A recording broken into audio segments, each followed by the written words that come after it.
North to south, coast to coast, around the world. This is the Wells Report. What do we do here?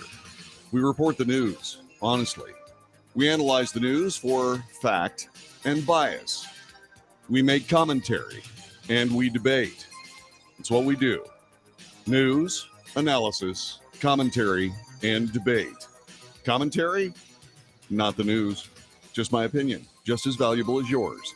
That's why we debate. How do you do that? Call me on the telephone, 817-379-2172. 817-379-2172. You can call me anytime you want to. Matter of fact, if you haven't called this radio station, if you haven't called this podcast, do so. And if you're watching on, say, for example, Vimeo, or you're watching on Rumble or something like that, by all means, feel free to send me an email, thewellsreport@frontier.com. You can also take part in the chat room. The chat room is going right now, Facebook, YouTube, Twitter, Twitch, and so on. That's happening live. By the way, the show is live Monday through Friday from 2 until 5 p.m. Central Time. So you can find us then. Subscribe to the show and you'll get a notice when we go on the air, and you can watch us live, which is a good idea because that way I can interact with you. Now, when I say it's on from 2 to 5 live, that's true except for today. I'm going to be on from 2 until 4 because I have work to do. And there are people that have gone to my various Facebook pages and know what work that is. Well, we have rehearsal tonight, and I'm going to be doing that. So I got to get out of here a little bit early today. Also, by the way, next week, remind me, I have to tell you about something. I'm going to be missing a couple of days, and I'll explain in just a little bit. Winning the chat room derby is Yvonne Field. Yvonne Field has been a friend of this broadcast since I came to Dallas, Texas, and that was in 2006. And she's been a stalwart friend of this broadcast, and she wins the chat room derby today. Gary Abshire's along. Also, Jessie is here, and she is also a long-term friend of the Wells Report, as is Gary, and so on. And thanks very much for joining us. Really appreciate it. So let's get busy. The news. Well, President Biden took a couple of questions today, and I thought I'd play that for you. This is, by the way, on Fox. And what happened is that he actually stood and took some questions. He was making a speech about the petroleum reserve and so on. It is the Strategic Petroleum Reserve, not the political petroleum reserve. And according to Fox News, the president was flabbergasted about reporters suggesting that the oil reserve release that he's been doing, this is going to be the third one, I think, if I got my memory correct. Anyway, this is the third one of another millions of barrels of oil. Anyway, so what he was saying was he was apparently flabbergasted at the idea that reporters would actually ask him that question. We'll talk more about that coming up in just a couple of seconds. But first, let me show you what the president said as he was finishing up his comments and then took a couple of questions from the reporters. Oops, hold on. Stand by. Please stand by. Sorry, I screwed that up. Hold on a minute here. Let me make sure that this goes back and this goes up, and there you go. Totally at our capacity. Gas prices are coming down. We're going to do everything we can to make sure they continue to come down and companies act responsibly so it's reflected at the pump. Thank you all, and may God bless you. May God protect our troops. Thank you. Appreciate it. Mr. President, what is your response? I don't hear. Can you speak louder? What is your response to Republicans who say you are only doing this SPR release because to help Democrats in the midterms? Where have they been the last 4 months? That's my response. Is it politically motivated, sir? No, it's not. 3 weeks before the midterms. Look, it makes sense. I've been doing this for how long now? It's not politically motivated at all. It's motivated to make sure that I continue to push on what I've been pushing on. And that is making sure there's enough oil that's being pumped by the companies so that we have the ability to be able to produce enough gas that we need here at home, oil we need here at home. And at the same time, keep moving in the direction of providing for alternative energy. That's what I've been doing. Now, the problem is these guys are asleep. I don't know where they've been. And they seem, the price at the pump should reflect what the price of a barrel of oil costs, and it's not going down consistently. Mr. Sir, do you want to ban the export? Martial law in parts of Ukraine. What does that say to you, sir, about where his thinking is on the war in Ukraine right now? I think that Vladimir Putin finds himself in an incredibly difficult position.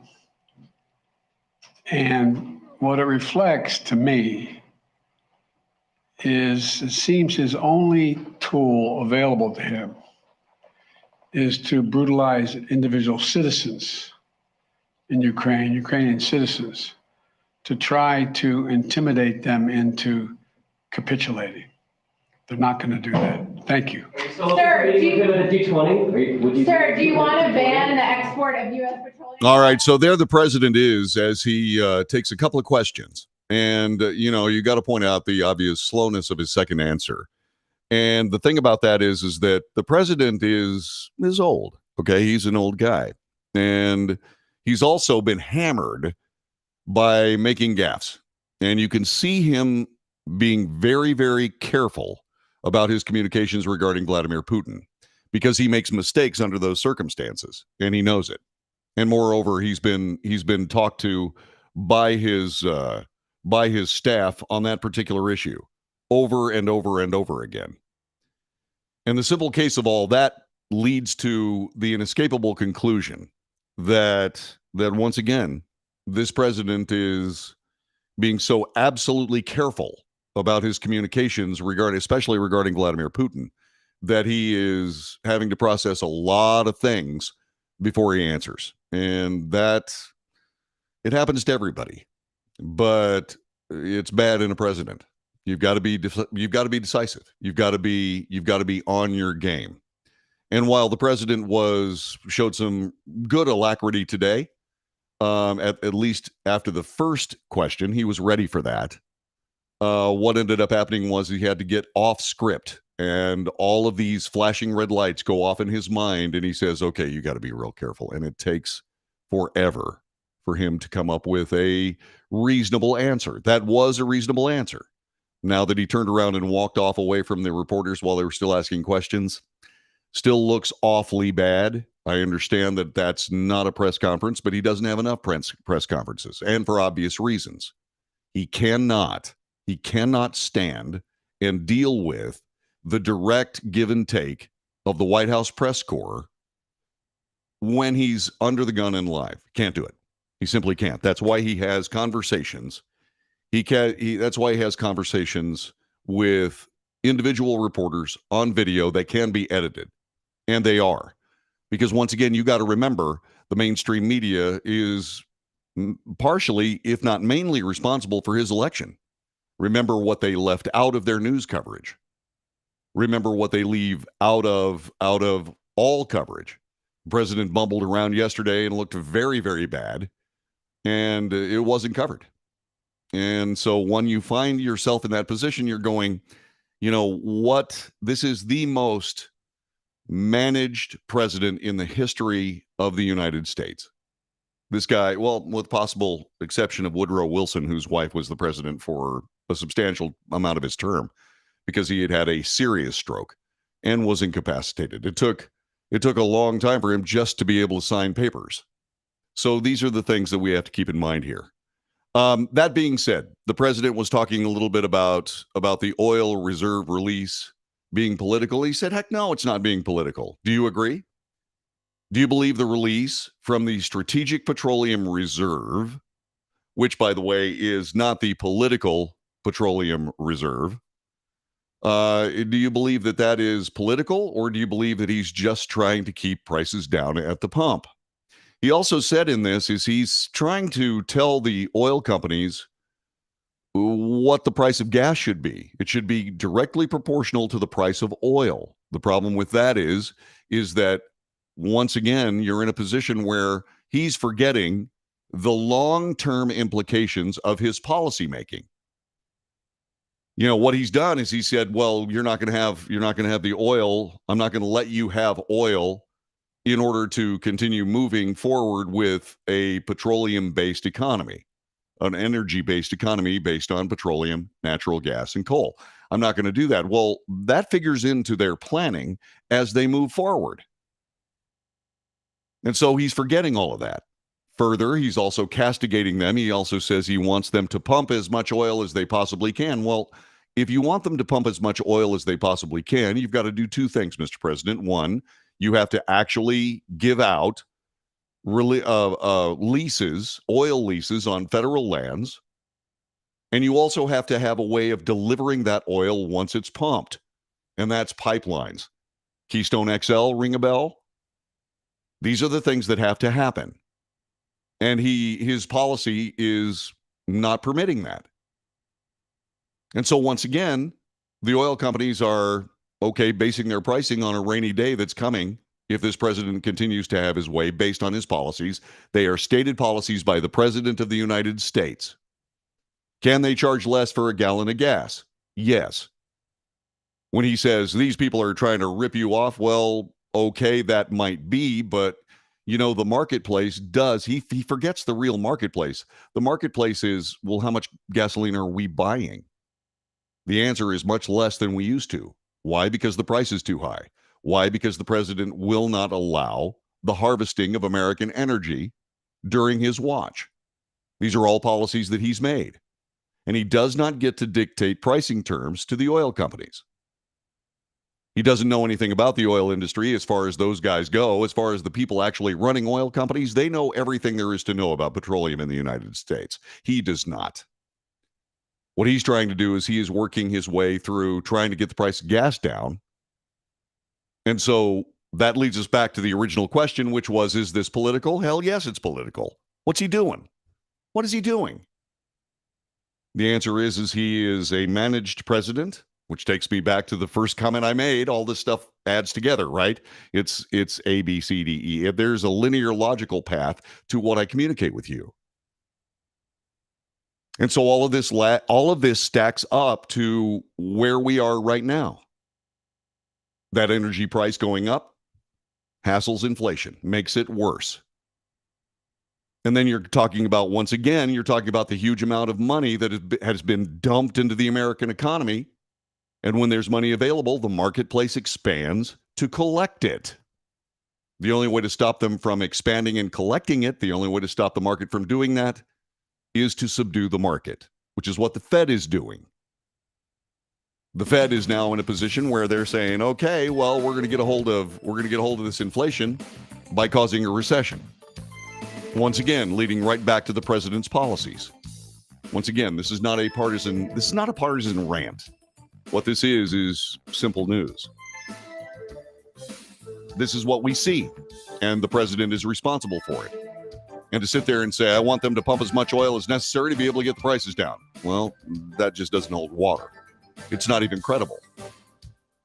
And he's finding himself in a position where the more and more and more he does this, the less credible he is. The less credible he is, the more we realize this is not the president of the United States. This is a marionette. Well, okay, who's pulling the strings? And these are the issues that we have to deal with as we come to the news today, this 19th day of October. My name is John David Wells. Thanks very much for joining us. We'll be back with more in just a moment. Thanks for being here.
This is the Wells Report. My name is John David Wells. Our telephone number is 817-379-2172. There's a chat room, Facebook, YouTube, Twitter, Twitch. And if you're watching on Rumble, first of all, thank you very much. I appreciate you dropping by and watching the podcast. Do me a favor. Send me a note. The Wells Report at frontier.com. The Wells Report at frontier.com. Love to hear from you. By the way, I don't monitor that in real time. I'll get to it as quickly as I can, okay? So that being said, we have a chat room, and I'm going to go through some of the chats. Lois Floyd says hi. Hello, Lois. How are you? Let's see. We were talking about the president being flabbergasted that the White House press corps would be asking if the release from the Strategic Petroleum Reserve is political, which, of course, it is. Okay, my humble opinion, but it is. And Jesse says, well, it seems that President Biden is flabbergasted in general.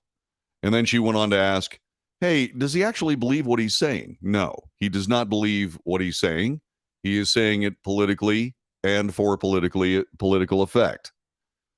Gary said, Mr. President, you created your own difficult position. And that, of course, was an allusion to what the president said about Vladimir Putin. But certainly the president of the United States has created a mess with policymaking. And once again, is it actually President Biden, or is it the people pulling President Biden's strings? I happen to believe, once again, just my opinion, in the latter. 25th Amendment time, which provides for the removal of a president and was reinforced by Nancy Pelosi in the closing months of the Trump administration. And President Trump said at the time, this isn't about me. This is about getting rid of President Biden.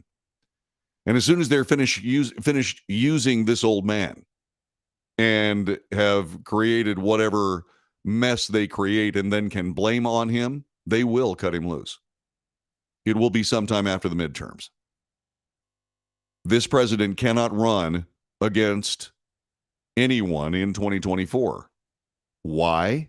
Because the quickest, fastest explanation that is going to have to be made after the 2024 election is why a president got 81 million votes in 2020 and couldn't break 60 million votes in 2024. And that casts all kinds of aspersions. Let's see. So, hello, JD. How are you today? Asks Alicia. I'm doing fine. I'm flying, actually. I'm kind of excited. I get to play some music tonight with a brand new band, and I'm looking forward to that. I've been getting back into playing. Actually, I had my first pro gig a couple of weeks ago and didn't screw it up. In other words, the people that were listening didn't throw up once. I'm really happy. Well, let's see. Let's see. Gary says that releasing oil is 100% political pandering. It absolutely is. Gail says, hi from Longview, Texas. Great little town. Gary also postulates that that President Biden has eclipsed Jimmy Carter as the worst president in record time. Let's see. Alicia points out that President Biden is too smug for his record, and I agree with that. Gail says all this is going to do is hurt Americans more. That is true. Let's see. I can also totally see why people care nothing for politics. You know why? Because of the hypocrisy and because of the lying. I'm not talking about the contrived lying that was credited to Donald Trump. Does Donald Trump prevaricate? Yeah, sure he does. But I'm talking about genuine lying, which is forgiven to the point of non-reporting if you happen to be a Democrat, but is turned into a national issue if you happen to be a Republican. What else? Joe Biden created with his puppet masters the disaster that is going on in America. Not quite a disaster, but it has the potential to be one. Let's see. Yep, the string pullers, and I think it's primarily Barack Obama. Well, we'll see. All right, that's awesome, JD. Rock on. I remember a completely different meaning for that hand signal back in the old days. That was something different. Now it's rock and roll, baby. And you have to open your mouth and you stick your tongue. Whatever. So what are we doing? Okay, I'm not going to say that, Gary, but I do hear what you're saying. This is the Wells Report. We'll be back with more coming up in just a couple of moments.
This is the Wells Report. My name is John David Wells. Our telephone number is 817-379-2172. 817-379-2172. This is a broadcast that happens every day, Monday through Friday at least. It's live from 2 until 5 p.m. Central Time. We honestly report the news, the real news. We do that. We analyze it for fact and bias. It's a worthy show. It's a worthy show to spend some time with every day, at least in my humble opinion. If you feel that way, please pass that along to your friends. Pass this show along to your friends. Ask them to pass it along for their friends if they find value in it. And then what happens after that? Hopefully you will subscribe. And if you'd really like to put your money where my mouth is, go to patreon.com/The Wells Report. Patreon, patreon.com/The Wells Report. It's a buck a month. $2, $5, whatever you got. It's perfectly fine. And at some point when we get this little campfire into a roaring bonfire, what we will do, that's bonfire, not bonfire. What we will do is we'll probably make that a subscription service. But right now we're just asking for you to support the broadcast because it's totally independent. In other words, I have no paycheck. So help if you can. Thanks. Appreciate it. So we were talking a little bit about the president and his current state, which is old. He's an old guy, and he acts like an old guy, and he does old guy things. He makes mistakes. He prevaricates. He embellishes. He does that stuff. Okay, that's perfectly okay in an old man. Not perfectly okay in a president of the United States. For whatever reason, the Democrat Party finds themselves in a position where people that are doing the work that the party wants them to do are impaired. And please understand, I am not trying to denigrate someone who has a sincere issue, medically or otherwise. But Pennsylvania Lieutenant Governor John Fetterman, now running for the senator's job in that state, has had a stroke. It happened 2 days before the Democrat primary election. He says it was caused by a clot from his heart being in AFib, that's atrial fibrillation, for too long. That stroke was serious. It affected his ability to understand what people say to him, to the point where what has to happen is it has to be transcribed so he can read it. Your brain is very complex. Your brain is complex. It can receive communication verbally, which is one set of brain capabilities, or by reading it, which is another. One can be damaged, the other one not so much. But the thing about it is that a senator from the United States needs to be able to understand what people are saying to him without the use of a transcription machine that has a gigantic computer screen right in front of him. All right? There's also something else. And this is the reason why we're talking about it. University of Pittsburgh Medical Center Dr. Clifford Chen has written a letter. He wrote a letter October 15th saying that Fetterman's physical exam was normal. Normal? Yeah. Chen wrote that Fetterman's communication has significantly improved since his stroke, thanks to speech therapy. Overall, Lieutenant Governor Fetterman as well shows strong commitment to maintaining good health and fitness practices. He has no work restrictions and can work full duty in public office. He is recovering from his stroke. Respectfully, what I would suggest is that Lieutenant Governor Fetterman run for the Senate after he recovers from his stroke. And that has not happened. It takes a while. A year, 2 years, what have you. And I think what we're doing is we're rushing with regards to this person, but control of the Senate is so important that the Democrat Party will do anything to maintain it. And the problem with anything to maintain it means that they will put this man, who is obviously impaired, into a position where he could be a United States senator. And it's not the right time. By all means, Run for office when you've recovered from your stroke, not while you are recovering from your stroke. To put that in a baseball analogy, which is something that I can relate to, you don't go back and start pitching when you are recovering from rotator cuff surgery. You go pitch when you have recovered from rotator cuff surgery. I know, I've done it twice. So for whatever this is worth, these are the practicalities. These are the realities. And that someone would push someone through a recovery for the sake of politics, frankly, I believe is monstrous. It's just absolutely monstrous. And all I can say is that, you know, there comes a time, just like your baseball coach, John, your shoulders hurt. You're pitching like your shoulders hurt. It's time to sit down, which, by the way, is a conversation I actually had. And so I sat down, had rotator cuff surgery, came back strong, not quite with the velocity I had, but when you're playing men's amateur ball, if you can throw the ball 86 or 87 miles an hour instead of 94 or 95 miles an hour, you're doing just fine. Okay, and by the way, my control improved. I was throwing BBs. I couldn't believe it. But then again, I also had to learn how to pitch. And once again, this is analogous to what Fetterman has got to do. You know, regardless of whether you've had a stroke or not, if you go through the actual therapies of making your brain work better, you will improve, whether you've had a stroke or not. And in this particular case, his doctor says he's improving. That's great, but he needs to wait until he has improved. And that's not what's happening here. It's too bad. It's too bad. It's just not the right thing to do. And if I can say something just on a personal note, all right, Mr. Fetterman, a United States senator does not walk around in hoodies. A United States senator is a breed apart. They are incredibly special human beings.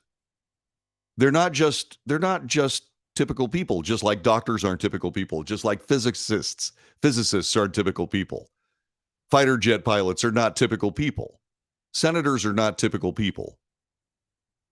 I suggest, sir, that you stop looking like a hod carrier and start wearing really good suits. All right? I know for a fact there are brilliant tailors in Pennsylvania. Go and see one. Have him make you a half a dozen shirts. Buy a half a dozen suits. Get yourself a couple of dozen dress shirts. And by the way, if you've ever had a chance to actually wear a shirt that's been built for you, it's so much better than an off-the-rack one. That's just one of my personal things. But Mr. Fetterman, for God's sakes, start looking like a United States senator instead of a hod carrier. Please. Crying out loud. I mean, just have some respect for the office. You don't dress for yourself when you're a United States senator. First of all, you dress for your voters. They expect to see a senator, not a hod carrier. That's thing number one. Thing number two, you need to respect the office.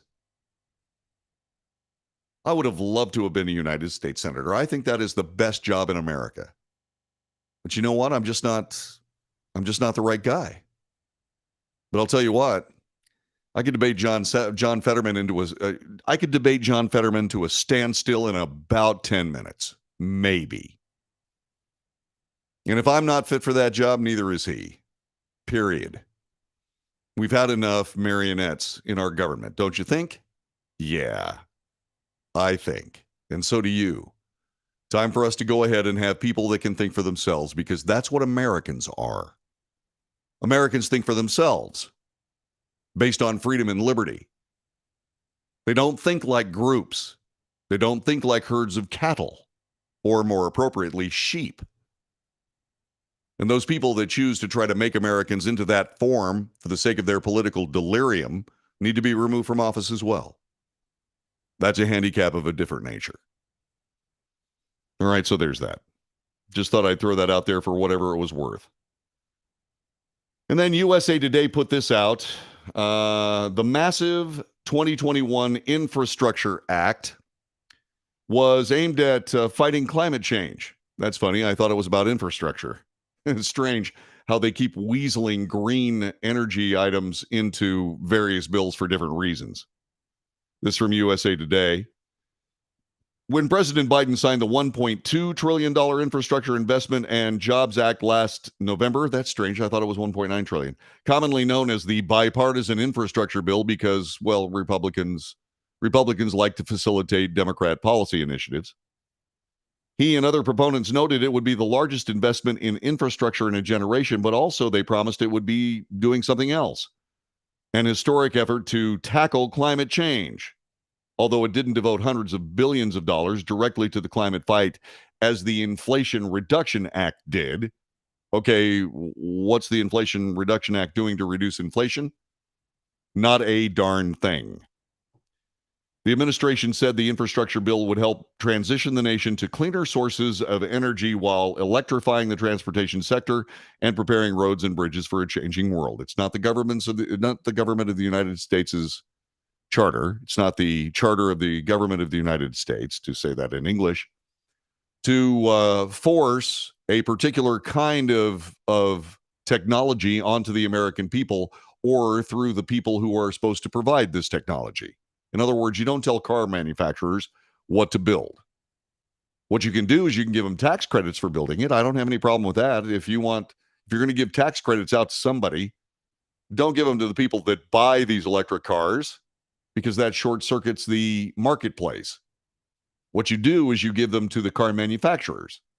You say, hey, we'll spot you $2,500 per car if you build electric cars, and let them make the decision. That's the difference between overarching socialist/totalitarian government and government based on freedom and liberty. I happen to prefer the latter. President Biden's infrastructure deal passed by Congress will strengthen our nation's resilience to extreme weather and climate change while reducing greenhouse gas emissions, expanding access to clean drinking water, building a clean power grid, and more. And how's it going? Have we, by spending all of this money, have we succeeded in controlling the weather? No. Have we succeeded in doing anything like, say, for example, getting us closer to an electrified transportation sector? No, because we don't have the infrastructure. We also don't have the electricity. We don't have the power grid to support electric cars, but yet they're throwing us into that mess by curtailing oil production and natural gas and coal. And when people freeze to death this winter, I want you to remember that. I want you to remember it. It's happened here. There was an energy game played on Texans in 2021, and in February of 2021, 300 people died because of it.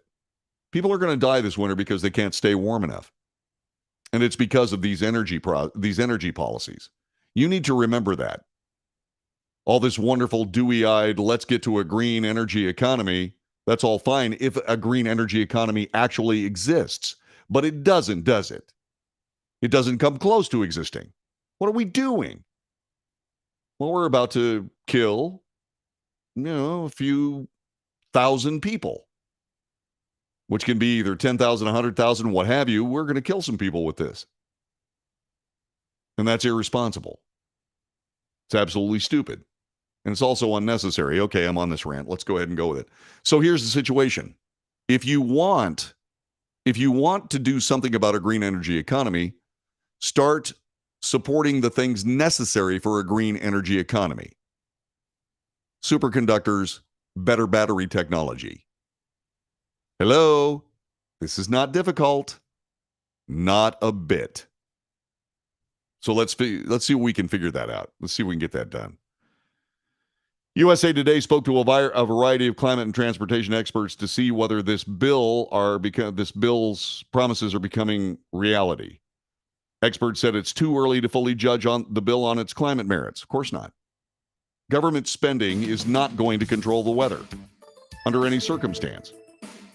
Okay, so the bill is historic in its commitment of money and focus on climate. But government spending doesn't control the weather and never will, ever. So what are we doing it for? What are we doing it for? Among other measures, the U.S. Department of Transportation crafting new regulations to pair $27 billion in funding with an effort for states to track and lower greenhouse emissions from transportation. In other words, what they're going to do is they're going to throw more money into this endless pit that is called public transportation. No, thank you. No, thank you. Americans ride horses. Okay, they're cars now, but Americans ride horses. That way we can go anywhere we want, anytime we want. You got to have hitching posts so you can tie your horse up so that you can go do some shopping. And that's not what's going on. This is the Wells Report. Back with more in just a moment.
This is the Wells Report. My name is John David Wells. Our telephone number 817-379-2172. So has the bipartisan infrastructure bill that promised change of our climate actually done anything?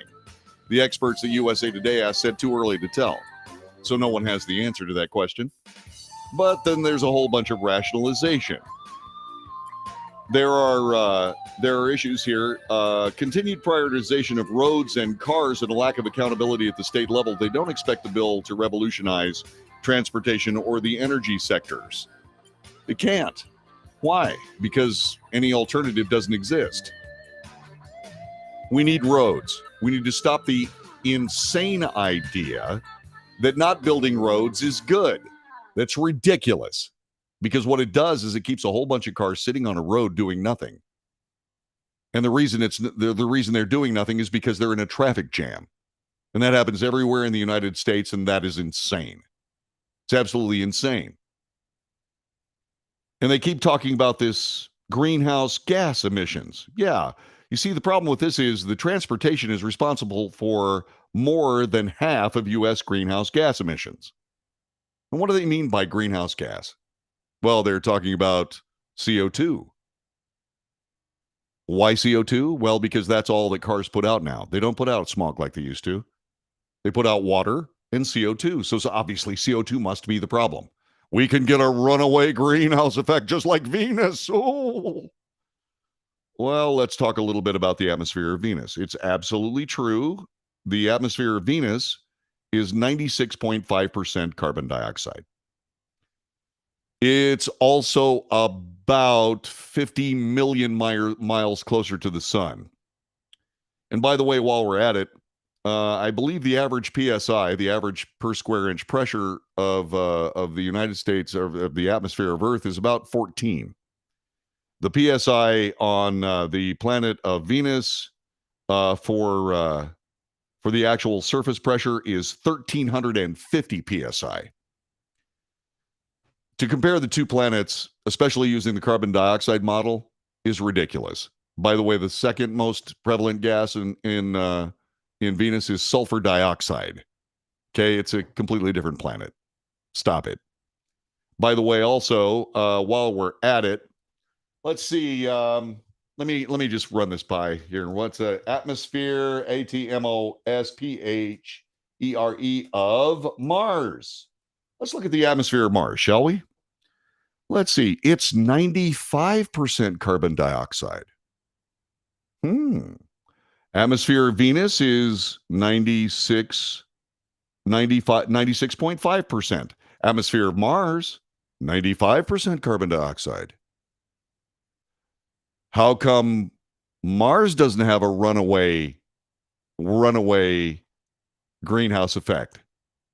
Because it's farther away from the sun than Earth. That's why. So once again, all of this is just, and this is not hard to do. You saw how long it took me to look this stuff up. Carbon dioxide, greenhouse gas, it's going to kill us all. No, it's not. Because if indeed it was going to kill us all, Mars would be way too hot to live in, just like Venus is. This is pointless. This is stupid. Which means pointless and stupid equals politics. Especially when it comes to trying to control the weather. This is all bogus. All this does is continue to forward an agenda that is intellectually dishonest or intellectually incompetent. And once again, politics in the United States forces us to choose between whether or not they're being malevolent or incompetent. Which do you believe is true? Which do you believe is actually true? So the infrastructure bill, by golly, did it fight climate change? No. Government spending will not do anything about climate change. All we're doing is wasting money. That's all we're doing. All we're doing is using money to empower politicians into political delirium, which is stupid. Absolutely stupid. Well, and here somebody says, let's see, cut the power to Congress. Let's see, where was that? It was just right up here just a second ago. Cut the power to Congress. Yeah, we should cut the power to Congress. How do we do that? Where is the power switch? Why, it's as near as your next voting machine. Assuming, of course, it does what you tell it to. Let's just assume that's the case, shall we? Anyway, yeah, you remove power from Washington by getting rid of people who have power in Washington. Vote for someone else. Stop voting for politicians. Vote for your neighbors. Vote for your neighbors. The politicians will vote for themselves. It's time the people of the United States start voting for ourselves, don't you think? Of course. That's what we have to do. Yeah, the Martians better start addressing global warming too. Yeah. There's a National Geographic article about planetary warming. Do you know what planetary warming is based on? That's right. Proximity to the sun and solar activity. Yeah. And of course, politicians are really trying to make you think that we're all going to die because of warm weather. Like they have in Hawaii. It's warm there all the time. And look at how those people suffer. Yes, I know, Jesse. The sun is hot. Hard to believe, but absolutely true. That's hour number 1. Stick around. Hour number 2 of a slightly diminished Wells Report today. We'll only be doing 2 hours, and the next one's coming up. Stay where you are. Okie dokie. So thanks very much for being here. I love all y'all. Thank you for being here. Back in just a little bit.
north to south, coast to coast, around the world. This is the Wells Report. Greetings. My name is John David Wells. What do we do here? We report the news, honestly. We analyze the news for fact and bias. We point out both. Then I make commentary, and then we debate. News, analysis, commentary, and debate. And I'm really interested in what you have to say. Lots of different ways to do it. You can call me on the telephone, 817-379-2172. You can also send me an email if you're watching on Rumble. The Wells Report at frontier.com. Okay, the Wells Report at frontier.com. Okay, or you can join us on our chat room, which is flying today, and there's plenty of room for you as well. Let's see what's going on with our chat room. Let's see if there's anything fascinating there. Let's go. Tracking, replying to Gary, tracking, following the program. Good. Gary Olivier is watching. Thanks, Gary. I love you, man. He's my brother. Yeah, he absolutely is. Oh, man. Love that guy. All right, so what are we doing here? Oh, I'm so glad you asked. We're doing that news thing. And by the way, this is kind of a diminutive edition of the Wells Report, only 2 hours, because I've got a band gig and I've got to go rehearse and I can hardly wait. It's going to be fun. So what'll end up happening is this will be a 2-hour broadcast today. And I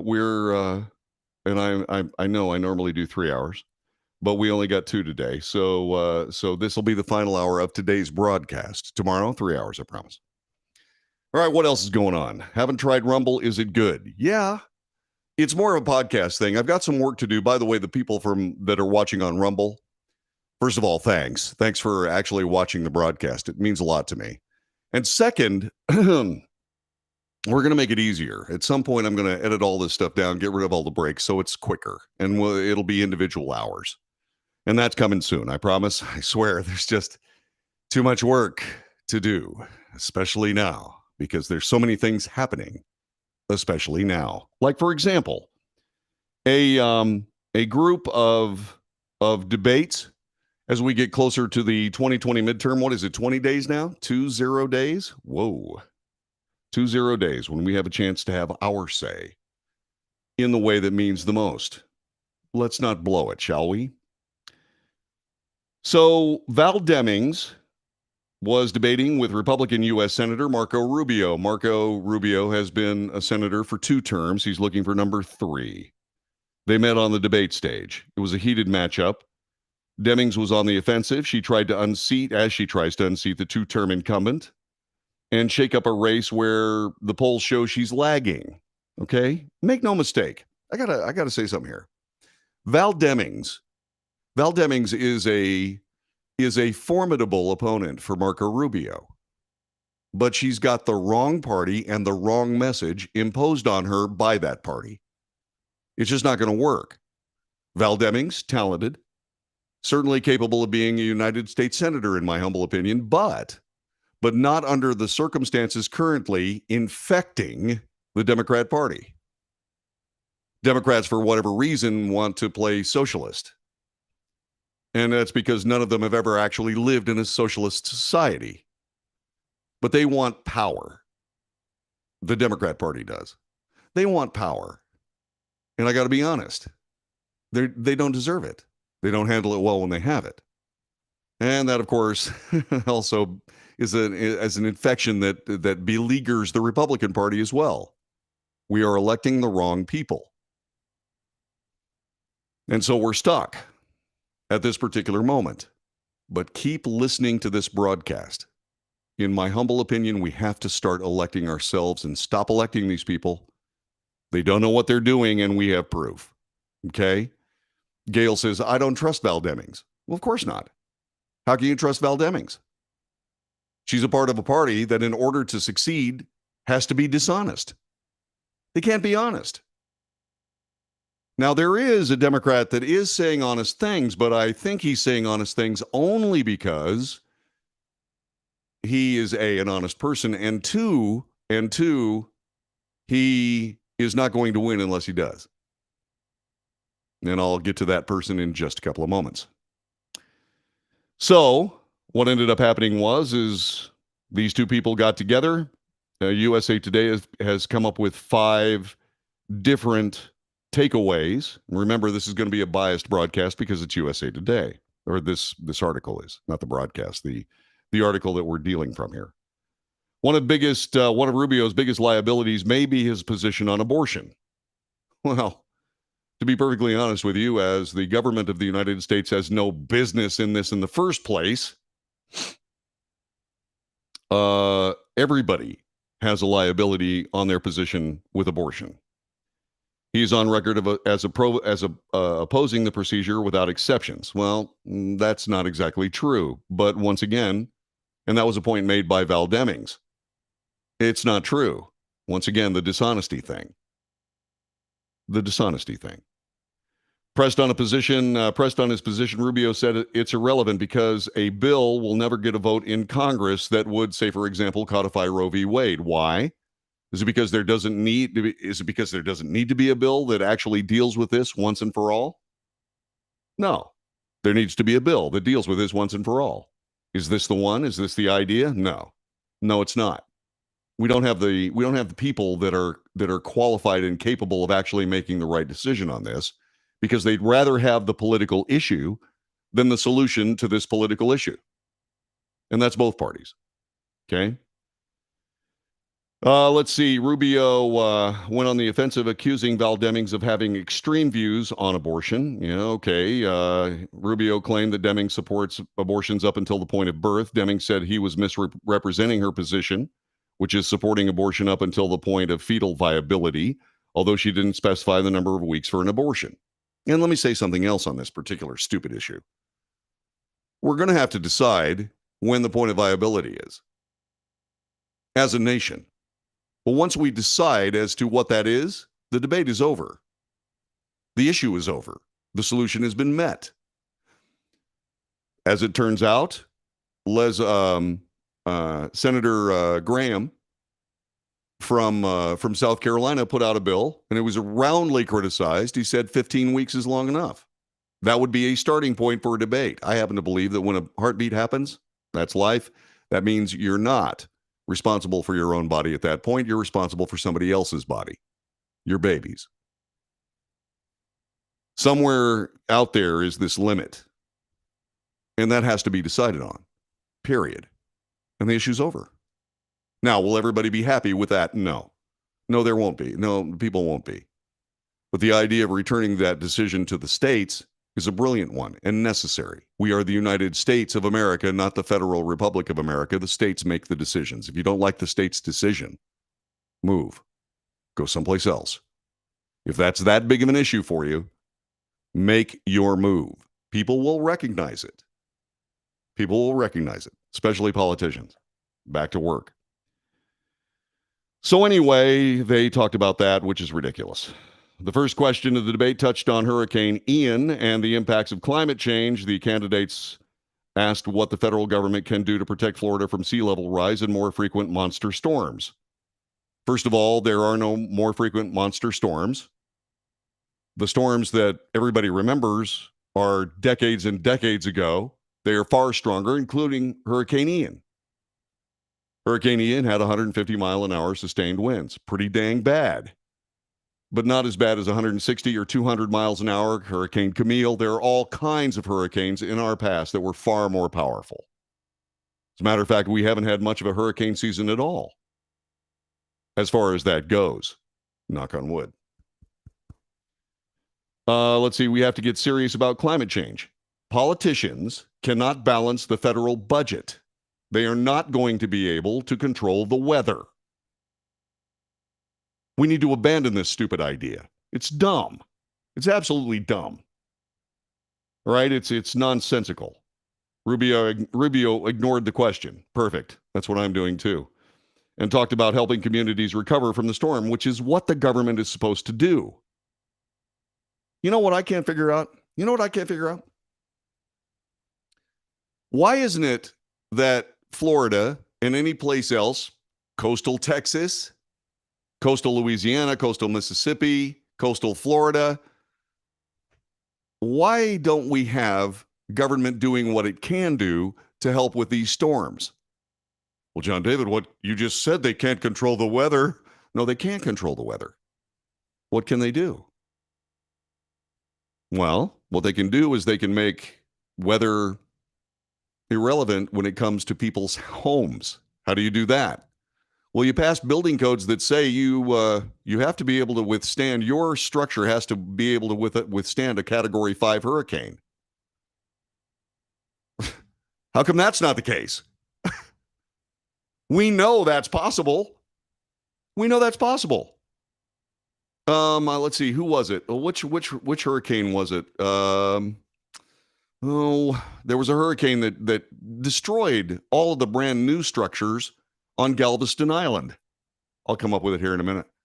Anyway, there's a hurricane that destroyed all the new structures, but the old structures, they stayed right there. We know how to build these buildings. Why don't we? That's what the government needs to say. Okay, so look, if you're going to build a house in Florida, beginning now, it's got to be able to withstand a Category 5 hurricane. Problem solved. Of course, the problem is when you solve the problem, you don't have a political issue. But that's not what government does. Government says, well, what we'll do is we'll come and help you clean up the mess. Yeah. No, that's stupid. See, they're fighting the wrong fights. Why? Because they'd rather play politics than solve problems. We need people that will solve problems. Got me on that? Let's move on. Communities need immediate emergency relief. Okay, that's absolutely true, right? And by the way, voters don't care about climate change. It's a game. It's a hoax. Everybody knows it. Rubio was asked whether he supports fellow Florida Senator Rick Scott's proposal that all federal legislation has a sunset in 5 years. Rubio's speed in distancing himself from Scott's plan illustrated how toxic it has become and how it's weighing on Republicans. If a law is worth keeping, Congress can pass it again. Correct. We need to get rid of all this stuff. You know, it's like you buy yourself a really nice truck. Okay? And you keep loading stuff on it until eventually the truck collapses because of its own weight. That's what happened to the Soviet Union. The government kept growing and growing and growing until it imploded. That's what's going to happen to the United States if we keep doing it. Rick Scott's got a great plan. Why Marco Rubio doesn't want to support it? I don't have any idea. So anyway, Demings did what a lot of Democrats are doing, which is to try to make the issue about Marco Rubio running his mouth. So what is she going to do? Is she going to go to the United States Senate and immediately pass a bill to stop senators from running their mouths? And speaking of running their mouths, is that a political issue you care about? The answer is no. They're not going to pass a law about Marco Rubio running his mouth. So why is she talking about Marco Rubio? Any politician, listen carefully to this, any politician who makes the issue of the campaign their opponent isn't worth electing.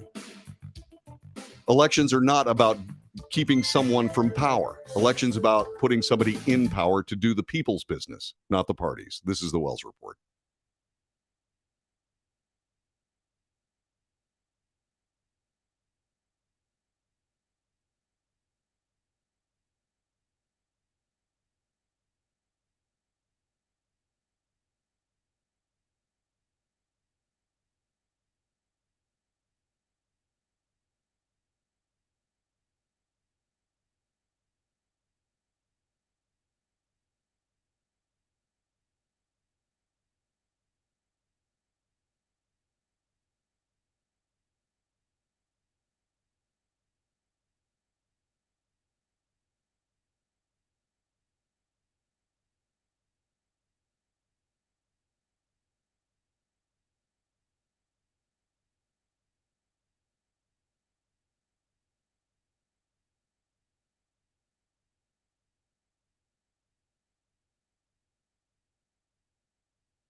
This is the Wells Report. My name is John David Wells. We're talking a little bit about some of the debates for the Senate. That's kind of a big deal.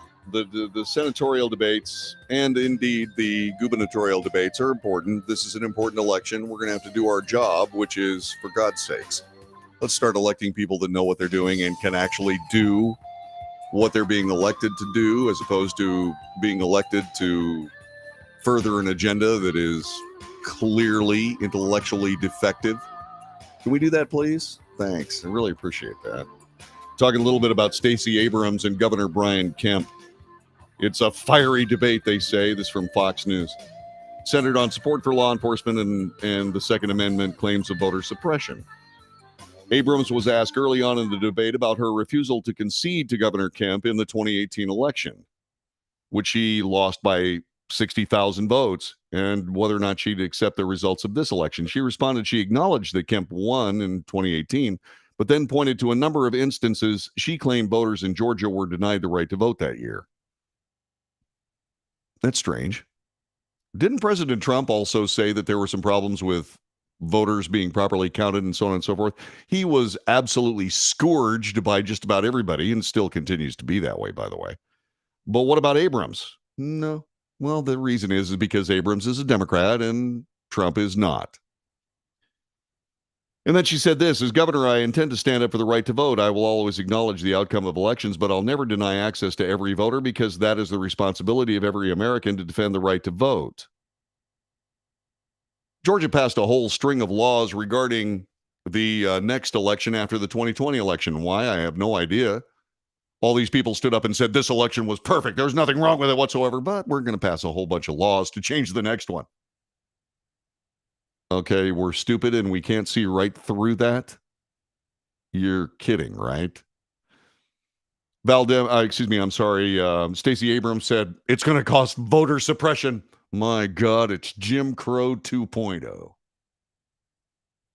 President Biden, trying to be witty, said not only is it Jim Crow, it's Jim Eagle.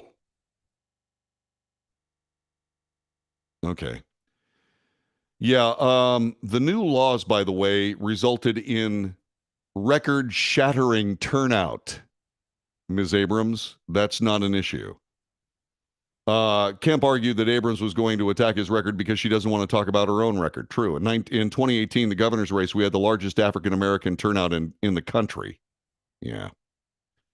Past May, the primaries, we again had record turnout in the Republican primary and the Democrat primary. In Georgia, it's easy to vote and hard to cheat.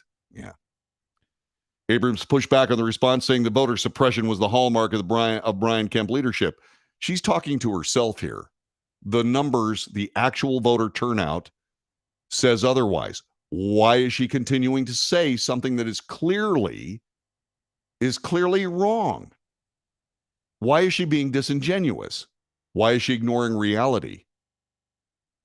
Because leftist politics cannot exist in an honest circumstance. That's why. Yeah, during a part of the debate that allowed candidates to ask each other questions, which is always good, by the way, Kemp noted how many sheriffs across the state had endorsed his campaign and asked Abrams how many endorsed her. Abrams accused Kemp of lying and stated again she did have support from law enforcement. Okay, answer the question. From whom?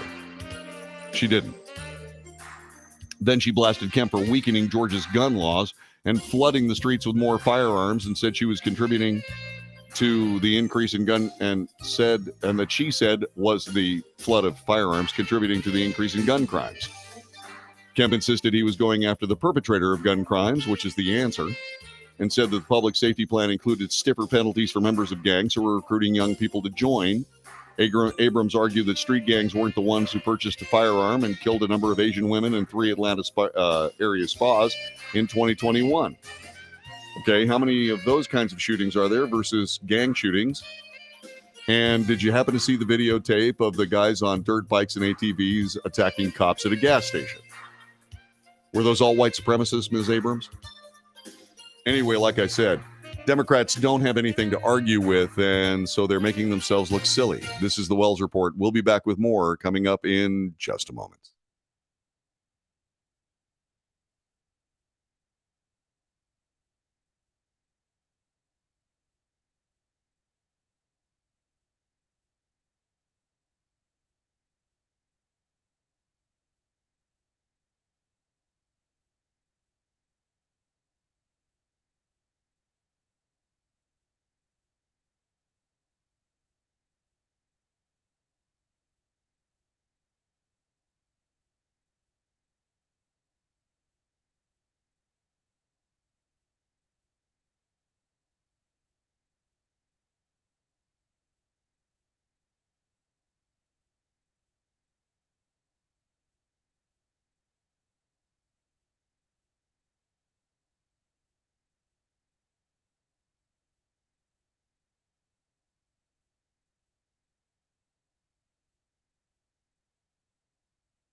This is the Wells Report. My name is John David Wells. Telephone number 817-379-2172. 817-379-2172. Earlier this hour, I was talking about a Democrat that is actually trying the idea of being honest regarding his own party. Okay? Who is that Democrat? Well, he happens to be Mark Kelly. Mark Kelly is an astronaut. Those guys are pretty matter of fact when it comes to reality because they have to be or they die. The reality is space is unforgiving. And Mark Kelly knows that better than anyone. Okay, all he has to do is look at his colleagues who have not survived by very practical and straightforward means.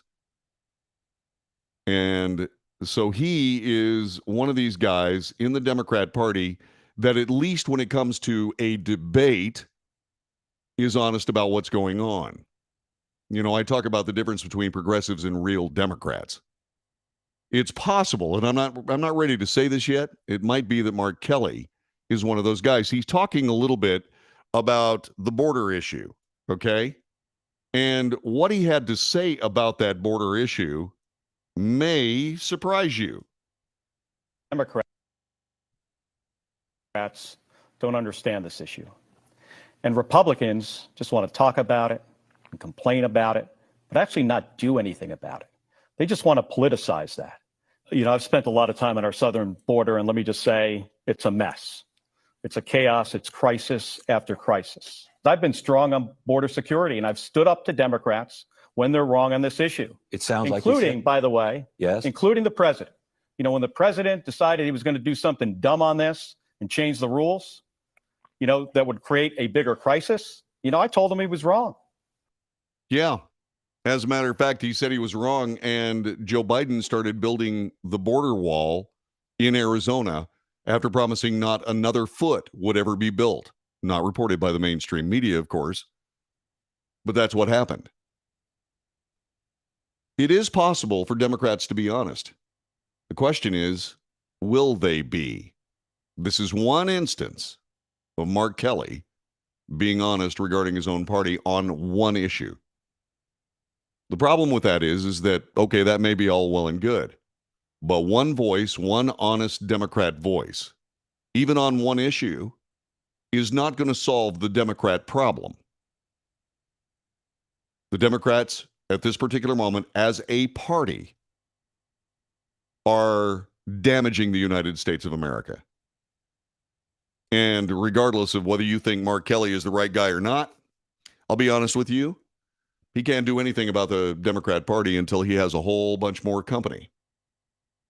And that's not going to happen for a while at all. And so what does this mean? Well, what it means is that, okay, one, when a Democrat actually does something worthy of reporting from an honesty standpoint, you'll hear it on this broadcast. And by the way, voters across the political spectrum reacted strongly to that. You saw those lines. The middle line was independents. That was the yellow one. The blue line was Democrats. The red line were Republicans. And all three of those lines moved up as he continued to talk about the border. Democrats don't understand the border. And he said something that I have been saying for a very long time. Democrats don't understand the issue. Republicans want to talk about it and complain about it, but not do anything about it.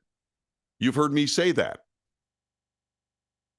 But it's not just Republicans, it's Democrats too. They'd rather have the political issue than solve the problem. In a survey that played the video as remarks, etc., you saw the way that works. According to pollster and Fox News contributor Lee Carter, who conducted the survey through her company, Maslansky and Partners, the responses indicate that politicians who don't stick to the party line may have opportunities to break through to more voters. They will. They absolutely will. Democrat or Republican orthodoxy is toxic. See, Americans are like eagles. They don't flock. They live their own life. They do. Americans live their own life. They're not these monolithic voting groups. Democrats want everybody to be a part of a monolithic group. They want to, say, for example, turn this into a socialist country where everybody does exactly what they tell them to, or they get canceled, or they get arrested, or what have you. Isaac, God bless him, says, Democrat policies are more based in reality than Republicans. Really? 2 words, climate change. That's not reality, man. What's wrong? The only thing, like I keep telling you, man, like I keep telling you, the only thing that's, and this is a problem, the only thing about warmer weather is women abandoning bras and wearing halter tops. My God. It's a disaster of epic proportions, especially for mammals like me. Seriously. I mean, why is it that the most popular places for humans to congregate are places that are warm? If there's more warm places on the earth, if there are more warm places on the earth, wouldn't that be good? Yeah, so that's the unreality I'm talking about there, Isaac. So there you go. By the way, yes, binkies. By the way, Langston says both sides have not implemented reasonable border policies in 40 years. Absolutely right on the button, Langston. This is a mess. It's not, and it's because our government is run by politicians.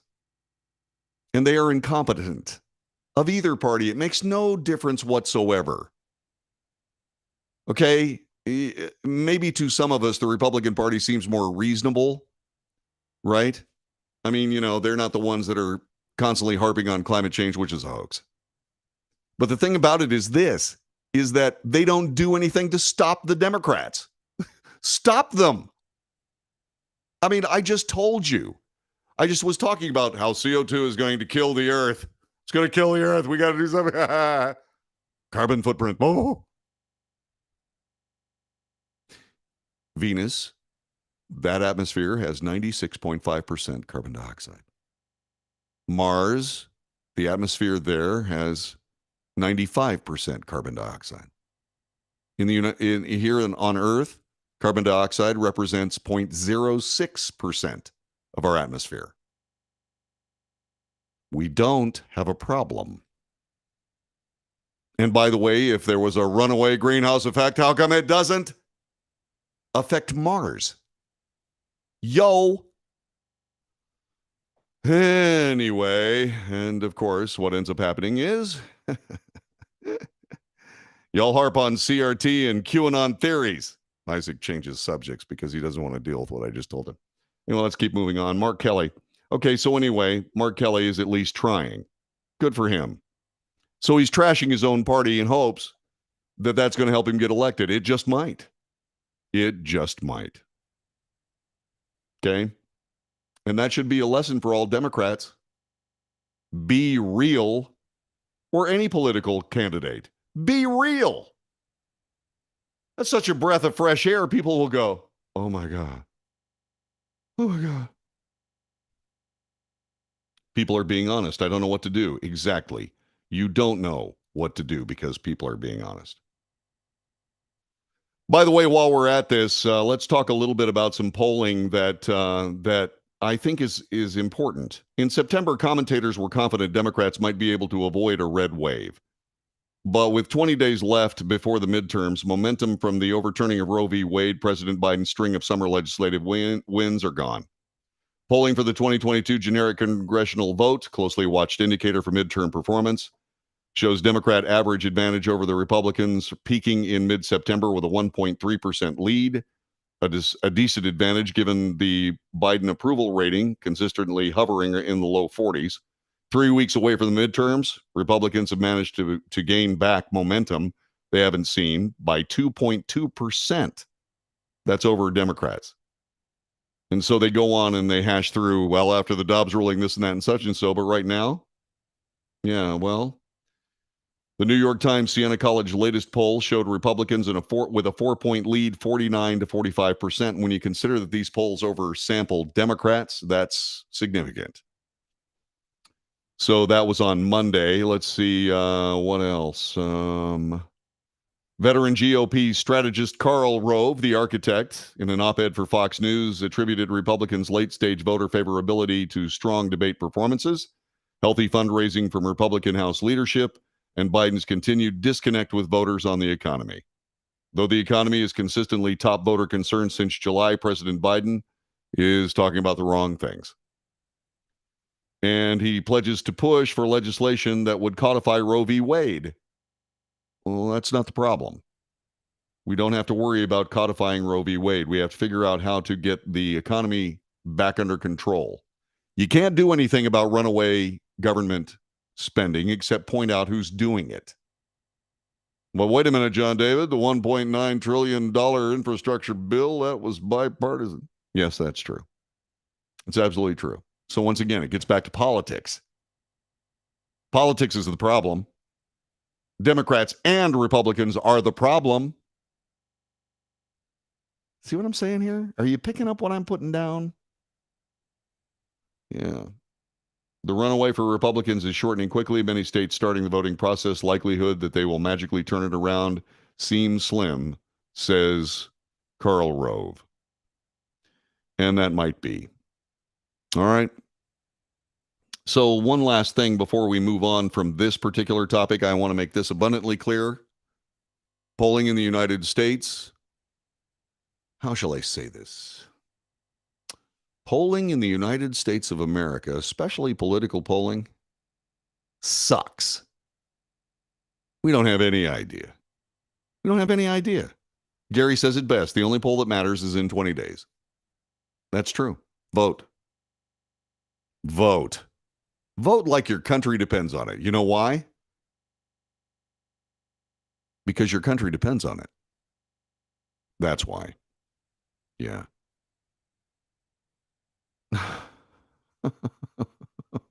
And Langston loses it after making a really good point by saying that the border crisis is caused by both parties. He goes on to say, Republicans are psycho who come up with conspiracies and blame others for their irrational behavior. Yeah, there's no Democrats trying to blame their opponents for things. So silly. You know, it's amazing. You know, I've been saying this for years and years and years, that the people of the United States collectively lose their minds right in front of every election we've had since I've been around. It's amusing on a tragic level. It really is. It's amusing. But people will say the dumbest things coming up to an election. Why? Why is it? Because they're afraid. Why are they afraid? Why are they afraid? Well, because our government keeps being intent on screwing up our lives. And they keep doing it consistently. And they keep talking about each other as if they're monsters from a 1970s horror flick. You see, I've said this before as well. We need a government here in the United States we can turn our back on. We don't have it. You turn your back on this government, and before you know it, they're trying to extract trillions upon trillions of dollars from you so that they can control the weather. It's stupid. And we have to have a government we can turn our back on and leave alone. And that means you have to have a small government. It means you got to take away power from government at all levels. Look at what happens at a school board. Look what happens to a school board. They get infected with these leftist liberals who want to put drag shows in front of our kids. I saw a video of that yesterday. And the song talked about a slang term for female genitalia that starts with a P and ends with a Y. And it said it over and over and over again. It was a rap song. What is that? There's no place in school. You know, drag shows can be tremendously entertaining. If you don't believe me, watch a movie called The Birdcage. If you don't think that's funny, it's because you're dead. All right. But you know what? That's an adult movie for adults. It's not an adult movie. It's not a movie or a concept for kids in middle school and high school. Although I think that when you're a junior, you probably could start, at least dipping your toe in the water of reality. But late elementary school, middle school, early high school, what are you guys doing? It's what happens when you have a government you can't turn your back on. And we've got to stop it. We just absolutely do. You're listening to The Wells Report. We'll be back with more in just a moment.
I'm busy. Hang on.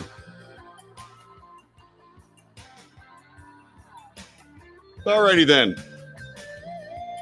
There you go. Hi, my name is John David Wells. You are whoever you are. But if you happen to be watching this broadcast and you find value in it, do me a favor, subscribe to it on whatever platform you're on. Okay? Please, by all means, do so. Gosh, that would be so cool. Also, pass it along to your friends. Hit the like button every now and then. That would be cool. That people pay attention to that on these platforms. Hey, they like this guy. Yeah. And if you want to support the show financially, please do it. I mean, at least please consider it. Go to patreon.com/The Wells Report, patreon.com/The Wells Report, and subscribe to the show for $1. $1 a month. It's $1 a month. $5 a month. so on and so on. It would be helpful. It would really, this is an independent broadcast. Nobody pays my bills but me. And it's getting crazy. and maybe that's good. I don't know. I happen to think this is a pretty good show. I hope you do too. And if you do, pass it along. That would be awfully nice. So there were a couple of things yesterday. I don't know whether you remember.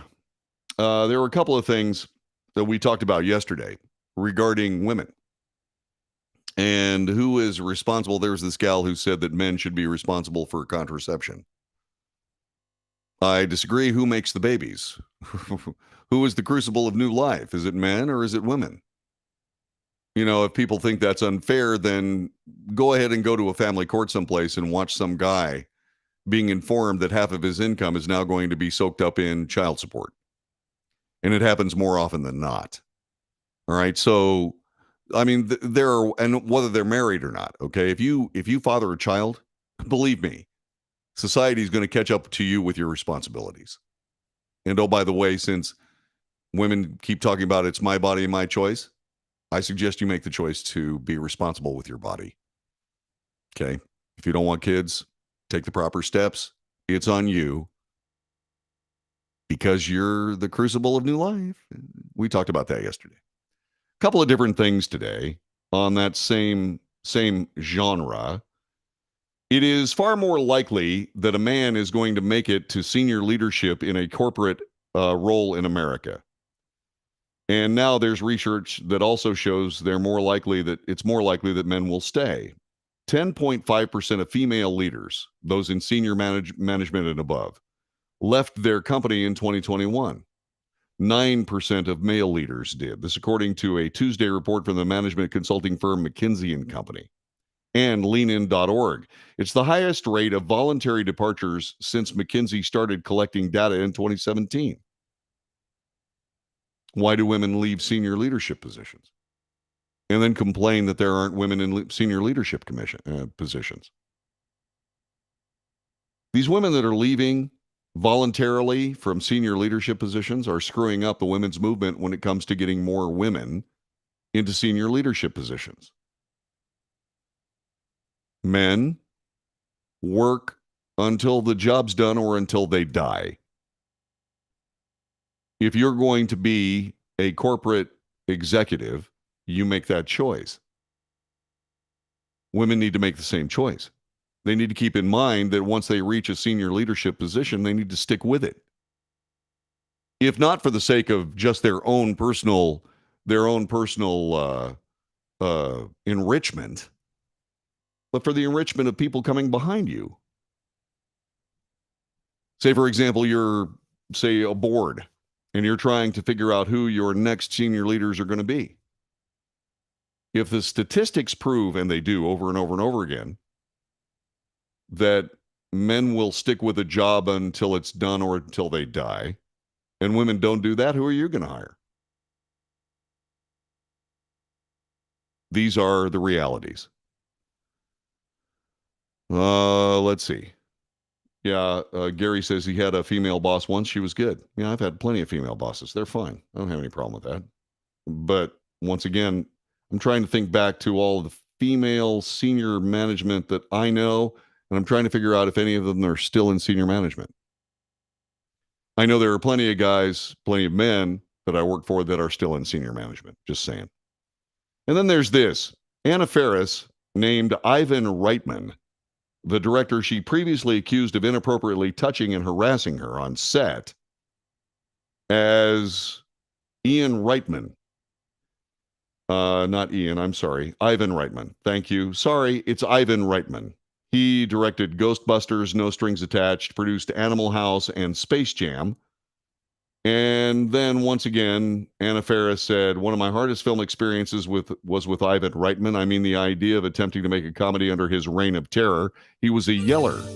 He would bring down somebody every day, and my first day, it was me. Yeah. Then she complained about one time where he slapped my butt. Yeah, she was angry, hurt, and humiliated by a dominating director. And he slapped her butt. Okay, I get that. Is it rude and absolutely inappropriate? Yeah. It's rude and absolutely inappropriate. Why would you do that? There's no reason to hit a woman for any reason. Okay, so that was bad. But is it national news? Is it national news? It's probably just seeking publicity. Look, you wonderful people, I gotta go. I got a band gig and I gotta go rehearse with the band I'm gonna be playing with tomorrow night. If you want to come to the concert, go to my Facebook page. Until tomorrow, where I'll do 3 hours, this has been the Wells Report. God bless you. Thanks. And just like that, there you go. I gotta get out of here. God bless you. Let me say what else. We have a couple of moments here. Let's see. They got tacos. Yes, they do. And it's wonderful. That would be nice. I know someone who placed on child support. He said the judge rarely asked him anything. The majority of his talk was about the mother and the judge. Okay, whatever. Let's see. Bus good. Have fun jam. Yeah, it's not a jam. It's an actual rehearsal, which makes me a little more comfortable. Yeah. I'm part of bands that are based on just play what you feel. And I'm going, okay, but can I get to know the song first before I play what I feel? Please. Anyway, that being said, whatever. Anyway, God bless all y'all. Take good care. Enjoy your evening and God bless. Thank you, Margie. I appreciate it. Take good care of yourselves, okay? I'll be back with 3 hours tomorrow. Until then, be safe. Make good decisions.